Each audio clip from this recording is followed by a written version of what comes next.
سب سے پہلی بات تو یہ ہے کہ خودکشی ایک بڑا اہم موضوع ہے جس کے اوپر بات چیت کرنے کی ہمیں ضرورت ہے، خاص طور پہ جب میں پاکستان کے سینیریو کو دیکھتے ہوئے بات کرتی ہوں کہ یہاں پہ کوئی ایسا اویئرنیس موجود نہیں ہے، اور جب اویئرنیس ہی موجود نہیں ہے تو ہیلپ بھی بہت ہی کم موجود ہے۔ اب اہم نقطہ یہ ہے یہاں سمجھنے کا کہ جہاں پہ ہم سمجھتے ہیں کہ شاید پاورٹی کی وجہ سے لوگ سوسائڈ کرتے ہیں، یا لوگ بھوک سے تنگ آ کر سوسائڈ کرتے ہیں، یا لوگ اپنی مشکلات سے بچنے کے لیے سوسائڈ کرتے ہیں، تو سوسائڈ بیسیکلی لوگ جب ڈپریشن کے اندر ہوتے ہیں تو وہ کرنے کی طرف جاتے ہیں۔ یعنی سوسائڈ کے پیچھے جو میجر فیکٹر ہے وہ ڈپریشن کا کار فرما ہوتا ہے، یا کوئی مینٹل ڈس آرڈر اس کے پیچھے کار فرما ہوتا ہے، جس میں namely bipolar disorder جس کے اندر ہوگا، وہاں پہ سوسائڈ کے چانسز جو ہیں یا اس کا رسک جو ہے وہ بڑھ جائے گا۔ اس کے علاوہ سبسٹنس ایبیوز جہاں پر ہوگا، جہاں پہ لوگ نشہ بے دریغ استعمال جو بھی شخص کر رہا ہوگا، اس کے اندر سوسائڈ کے رجحانات جو ہیں وہ زیادہ آپ کو نظر آئیں گے، اور نشوں میں بھی خاص طور پہ الکوہل، بیکاز الکوہل جو ہے یہ سینٹرل نروس سسٹم ڈپریسنٹ ہوتی ہے، یہ آپ کے اندر اس کی زیادہ کوانٹٹی جو ہے ڈپریشن کاز کرتی ہے۔ ڈپریشن کو کم کرنے کے لیے لوگ زیادہ الکوہل پیتے ہیں، زیادہ الکوہل لوگوں کو اور زیادہ ڈپریشن کی طرف لے کر جاتی ہے۔ سو دیگر نشے اور خاص طور پہ الکوہل جو لوگ کنزیوم کرتے ہیں ان کے اندر سوسائڈ کے رجحانات جو ہیں وہ زیادہ پائے جاتے ہیں۔ اچھا، اس کے اندر کنٹریبیوٹنگ فیکٹر بہت سارے ہو سکتے ہیں۔ کنٹریبیوٹنگ فیکٹر سے مراد ہے کہ پیچھے ڈپریشن چل رہا ہے اور اس شخص کو زندگی میں کچھ مشکلات کا بھی سامنا ہے، جو کہ ڈپریشن کی وجہ سے کوئی سلوشن اس کو دیکھنے نہیں دے رہی، اور وہ اپنی زندگی کو ختم کرنے کے در پہ ہے، کیونکہ اس کی پین اس قدر بڑھ جاتی ہے، ایموشنل پین اس قدر انکریز ہو جاتی ہے کہ اسے کوئی سلوشن دکھائی نہیں دیتا، چاہے آپ اس کو پریزنٹ کریں، لیکن اس کے لیے اس سلوشن کو لے کر چلنا اور اس سلوشن کو اپلائی کرنا ایک مشکل مرحلہ ہوتا ہے۔ اور ڈپریشن میں تو لوگوں کے لیے صبح بستر سے بھی نکلنا ایک بڑا مسئلہ ہوتا ہے، کھانا کھانا ایک بڑا مسئلہ ہوتا ہے، لوگوں کو کھانا کھانے کو دل نہیں چاہتا،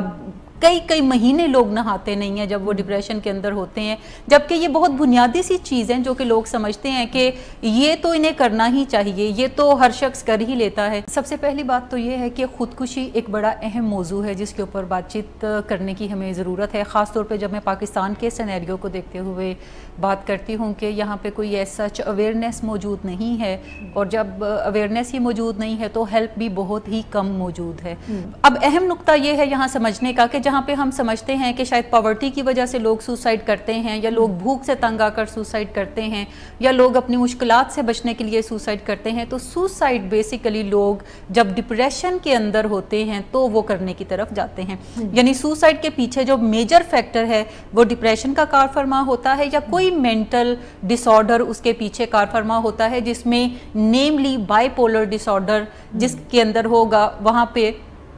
سوسائڈ کے چانسز جو ہیں یا اس کا رسک جو ہے وہ بڑھ جائے گا۔ اس کے علاوہ سبسٹنس ایبیوز جہاں پر ہوگا، جہاں پہ لوگ نشہ بے دریغ استعمال جو بھی شخص کر رہا ہوگا، اس کے اندر سوسائڈ کے رجحانات جو ہیں وہ زیادہ آپ کو نظر آئیں گے، اور نشوں میں بھی خاص طور پہ الکوہل، بیکاز الکوہل جو ہے یہ سینٹرل نروس سسٹم ڈپریسنٹ ہوتی ہے، یہ آپ کے اندر اس کی زیادہ کوانٹٹی جو ہے ڈپریشن کاز کرتی ہے۔ ڈپریشن کو کم کرنے کے لیے لوگ زیادہ الکوہل پیتے ہیں، زیادہ الکوہل لوگوں کو اور زیادہ ڈپریشن کی طرف لے کر جاتی ہے۔ سو دیگر نشے اور خاص طور پہ الکوہل جو لوگ کنزیوم کرتے ہیں ان کے اندر سوسائڈ کے رجحانات جو ہیں وہ زیادہ پائے جاتے ہیں۔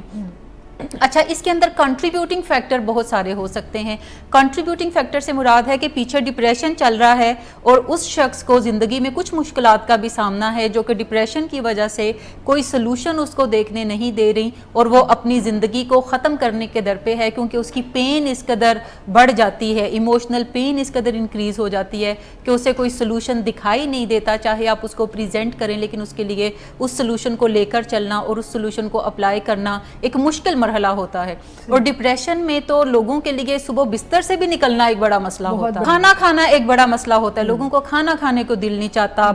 کئی مہینے لوگ نہاتے نہیں ہیں جب وہ ڈپریشن کے اندر ہوتے ہیں، جبکہ یہ بہت بنیادی سی چیز ہیں جو کہ لوگ سمجھتے ہیں کہ یہ تو انہیں کرنا ہی چاہیے، یہ تو ہر شخص کر ہی لیتا ہے۔ لیکن when somebody is suffering from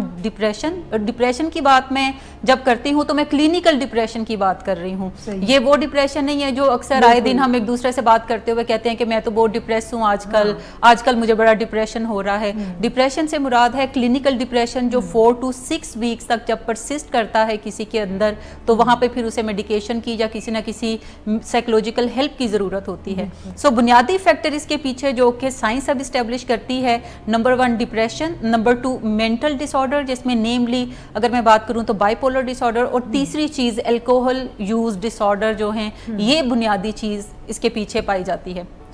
جہاں پہ یہ تینوں میں سے کوئی ایک آدھ چیز ہوگی تو وہاں پہ پھر کنٹریبیوٹنگ فیکٹرز آپ دیکھ سکتے ہیں کہ کوئی ریلیشن شپ بریک ہو جاتا ہے, وہاں پہ پرابلم آنا شروع ہو جاتی ہے, کوئی فائنینشیل لاس ہو جاتا ہے, کسی لوڈ ون کی ڈیتھ ہو جاتی ہے تو اس کے بعد زندگی بڑی مشکل لگنے لگتی ہے, یا پاورٹی ہے گھر کے اندر تو تب زندگی مشکل لگنے لگتی ہے, یا فائنینشیل ریسورسز بہت اچھے نہیں ہیں, یا بعض اوقات اس کے اندر کوئی فزیکل ہیلتھ آپ کی بہت عرصے سے خراب ہے اور آپ جسمانی تکلیف کے اندر مبتلا ہیں جو کہ انبیئریبل ہے, یا ایموشنل پین ہے جو کہ انبیئریبل ہے, تو آپ پھر سوسائڈ کے آئیڈیاز آپ کو آنے لگیں گے اور آپ بہت سارے لوگ جو ہیں پھر اس کو اٹیمپٹ کرنے کی طرف بھی جاتے ہیں. زیادہ تر لوگ جو سوسائڈ آئیڈیشن جنہیں ہوتی ہے, جنہیں سوسائڈ کے خیال آنے لگتے ہیں, انہی میں سے کچھ لوگ آگے چل کے اس کو اٹیمپٹ کرتے ہوئے بھی نظر آتے ہیں. اچھا, کچھ لوگوں کا خیال یہ بھی ہوگا کہ یہ نوجوان زیادہ کرتے ہوئے نظر آتے ہیں, جبکہ اگر ہم بات کریں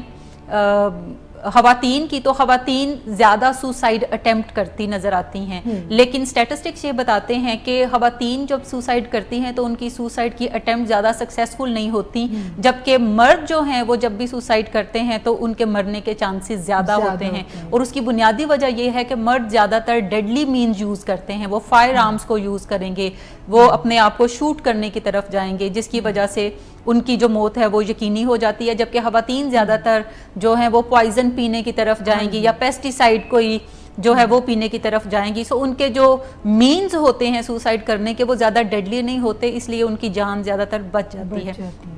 اچھا, اس کے علاوہ ایک اور فیکٹر بڑا امپورٹنٹ ہے کہ خواتین کے اندر یہ رجحان نظر آتا ہے کہ 40+ خواتین جو ہیں اور 60 یا 70 تک ان کے اندر سوسائڈ کرنے کا رجحان زیادہ ہے بنسبت کے نوجوان خواتین کے. اسی طرح سے اگر ہم مردوں کی بات کریں تو مردوں کے اندر 75+ جب وہ ہو جاتے ہیں تو ان کے اندر سوسائڈ کا رجحان زیادہ آپ کو نظر آتا ہے. اگر میں جنرلی بات کروں کہ مرد و خواتین کے اندر یا کسی بھی ایج گروپ کے اندر یا کسی بھی ایتھنک گروپ سے وہ بلونگ کرتے ہیں تو ان کے اندر تقریباً رسک فیکٹر سملر ہی رہتے ہیں, لیکن اور یہ تقریباً 10ویں کاز ہے سب سے بڑی جب ہم ہیلتھ کے ایشوز کو رینک کرتے ہیں کہ لوگ کس وجہ سے زیادہ مرتے ہیں. تو 10ویں بڑی کاز ہے دنیا بھر کے اندر جو کہ لوگوں کی جان لینے کی طرف جاتی ہے. نوجوانوں کی اگر ہم بات کریں تو نوجوان ہمیں تقریباً 15 سے 30 سال کے نوجوانوں کے بیچ میں یہ ڈیتھ کی دوسری بڑی کاز ہمیں نظر آتی ہے, سوسائڈ کرنا جو ہے. تو اس کا مطلب ہے کہ یہ بھی کافی ولنریبل گروپ ہے جہاں پر سوسائڈ کی طرف لوگوں کا رجحان جو ہے وہ زیادہ ہوتا ہے. اس میں ایک تو میں یہ واضح کرتی چلوں کہ ہم نے جن کنٹریبیوٹنگ فیکٹرز کی بات کی ہم انہیں اگنور نہیں کر سکتے, لیکن ان کنٹریبیوٹنگ فیکٹرز کے ساتھ پیچھے کوئی پیتھولوجی کا ہونا بھی ضروری ہے. اگر کوئی پیتھولوجی نہیں ہے تو پھر وہ کنٹریبیوٹنگ فیکٹرز جو ہیں وہ کوئی زیادہ نقصان نہیں دیتے, کیونکہ زندگی میں صرف وہی لوگ غریب نہیں ہوتے جو کہ خودکشی کرتے ہیں, یا انہی لوگوں کو مسئلے نہیں ہوتے جو کہ خودکشی کرتے ہیں, بلکہ دنیا بھر میں جہاں پہ ہائی انکم بھی ہوتی ہے کنٹریز میں بھی اور لوگوں کے اندر بھی وہاں پہ بھی خودکشی ہوتی ہے. تو اس کا مطلب ہے کہ غربت یا فائنینشیل ریسورسز کا کم ہونا یا بریک اپ ہونا یہ کوئی بنیادی وجہ نہیں ہے, لیکن اگر پیچھے پیتھولوجی بھی ہے تو پھر رسک فیکٹر کے اندر وہ چیزیں آتی ہیں. جہاں تک بات ہے ریڈ الرٹس کی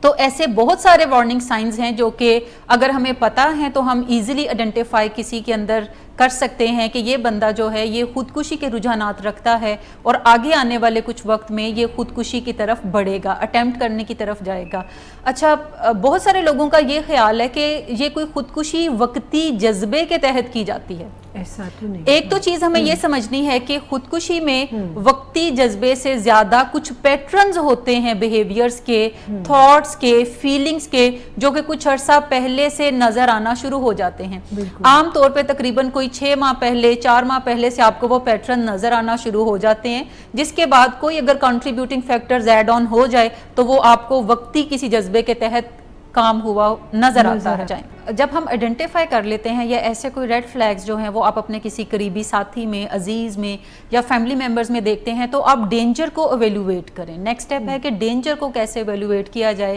کہ یہ بندہ کتنا